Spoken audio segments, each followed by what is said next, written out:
तो चाहे तीनों में आपको एक तो हाइट दी होगी, बिल्डिंग की हाइट, क्लिफ की हाइट या प्लेन की हाइट। एक सर्टेन हाइट आपके पास होगी जिस हाइट से उसको फेंका गया, ठीक है। तो you will be having this height H.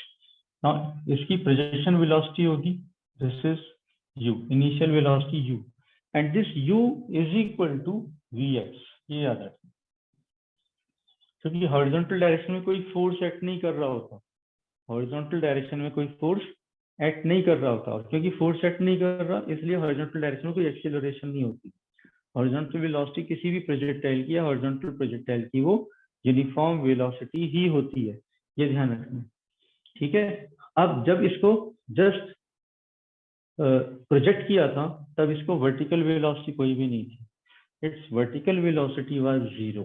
तो यहाँ पर वी वाई कंपोनेंट जो था वो 0 था, ठीक है। मगर ये जैसे ही यहाँ से छूटा, ग्रेविटी के इन्फ्लुएंस में आ गया and the body reached at this point. ये है पॉइंट जहाँ पे वो फॉल करी है। से this is F, this is also this, be call कर देते हैं। सो बी एफ, ये हॉरिजॉन्टल डिस्टेंस इसने कवर किया है बॉडी ने, ऑब्जेक्ट ने, तो इस बी एफ को हम बोलते हैं range. This is range of this projectile, ठीक है। हाइट कितना कवर किया, हाइट एच कवर किया, ठीक है। अब इन सब चीजों में हमें टाइम ऑफ फ्लाइट निकालना होता है, रेंज निकालना होता है, ठीक है। किस वेलोसिटी से वो हिट करेगी ग्राउंड को वो निकालना होता है, और किस एंगल पे वो ग्राउंड को वो निकालना होता है, ठीक है। तो these are the things we have to solve here.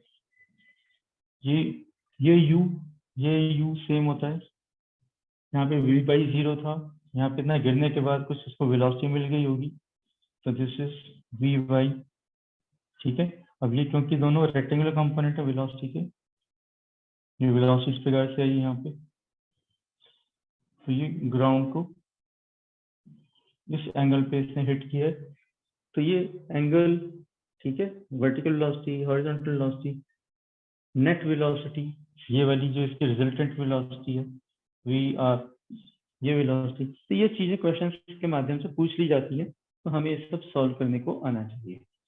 Now how do we evaluate all this? जब इसको हमने प्रोजेक्ट से किया था, जी की डायरेक्शन कहाँ थी, जी की डायरेक्शन नीचे थी, और इनिशियल वर्टिकल वेलोसिटी 0 थी, इसलिए अब जी क्या हो जाएगा, जी पॉजिटिव रहेगा, जी पॉजिटिव रहेगा, जी को हम नेगेटिव यूज नहीं करेंगे। जी को नेगेटिव तभी यूज करेंगे जब वो यू के अगेंस्ट स्टार्ट हुआ हो, स्टार्टिंग में ही यू के अगेंस्ट स्टार्ट कर रहा हो तो हम जी को नेगेटिव यूज करते हैं, ठीक है।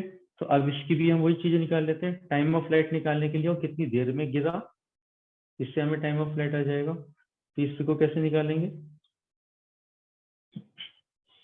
इनिशियल वेलोसिटी 0 थी, फाइनल वेलोसिटी क्या थी पता नहीं, एच से गिरी, ठीक है। तो हम second equation of motion use करेंगे, using second equation of motion,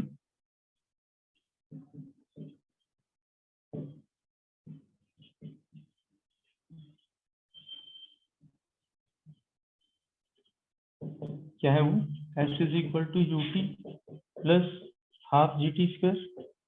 अब इनिशियल वेलोसिटी ये तो 0 है, तो क्या आ गया, h is equal to half, मैंने बोला जी, आप पॉजिटिव यूज करेंगे तो ये जी और ये टी स्क्वायर। तो टाइम कितना आया, 2h upon ji under the root, that is g. तो this time of fall, time of flight, फिर कुछ भी बोल सकते हैं आप इसको, तो इसका टाइम ऑफ फ्लाइट है इस केस में, this is 2h upon ji under the root, this is the h, ठीक है। टाइम ऑफ फ्लाइट समझ में आया कैसे निकाला हमने। अब यहाँ पे डबल नहीं करेंगे, वो सिर्फ गिर रहा है, यहाँ से ऊपर गया ऊपर से वापस आया, ऐसा नहीं है, वो सिर्फ ऊपर से नीचे गिरा, तो उसके लिए टाइम इतना ही था, तो इतने टाइम में वो ग्राउंड तक पहुंच गया, ठीक है। That is it's time of flight, ठीक है। फिर रेंज कितना होगा, रेंज के लिए क्या करेंगे, रेंज के लिए सिंपल रिलेशन यूज करेंगे, displacement is velocity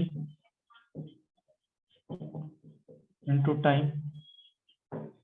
तो वेलोसिटी क्या थी, हॉरिजॉन्टल वेलोसिटी vx, वो तो u ही थी, ठीक है।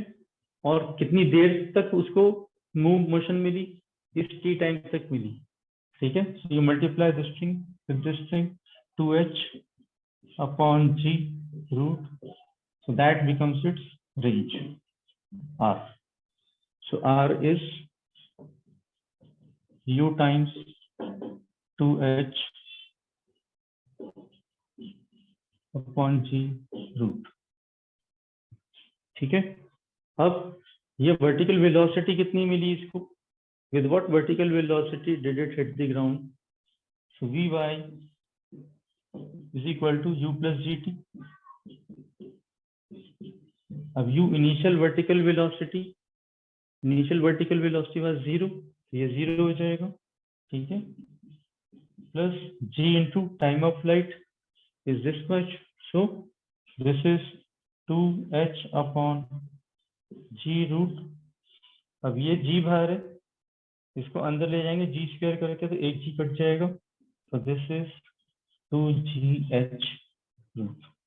So this is the velocity with which it hit the ground, so this vy is equal to 2gh।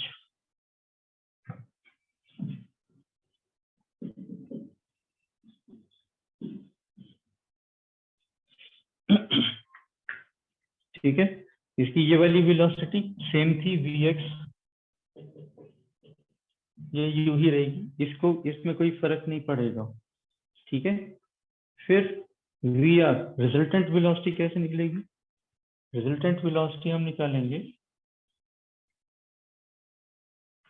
अब क्योंकि रेक्टेंगुलर कंपोनेंट है, vx vy हमारे पास है, तो पाइथागोरस थ्योरम यूज कर लेंगे, vr square is equal to vx square plus vy square. इस relation को यूज करके आप ये vr निकाल सकते हो, तो vr becomes vx square plus vy square under the root, ठीक है। थीटा कैसे निकलेगा, आप थीटा के लिए राइट एंगल ट्रायंगल यूज कर लो, ये वाला राइट, और वो क्या होता है, perpendicular upon base, tan theta is equal to vy upon vx। आपके पास vy भी है, vx भी है, ठीक है। तो vy अपॉन vx करके आप ये थीटा सॉल्व कर सकते, so theta will be given as tan inverse of vy upon vx, ठीक है। ये इतना ही लिख के देना होता है, इससे ज्यादा सॉल्व नहीं करना होता। सॉल्व करने के लिए फिर आपको टेबल्स, ट्रिग्नोमेट्रिक टेबल्स आती हैं, वो यूज करनी होती है। तो इस प्रकार से ये जो चीजें पूछी जाती हैं, वो हम बेसिक, बिल्कुल बेसिक एलिमेंट्री रिलेशंस और लॉजिक को यूज करके हम इन सब चीजों को निकाल लेते हैं, ठीक है। तो ये आपको ध्यान रखना है इसमें।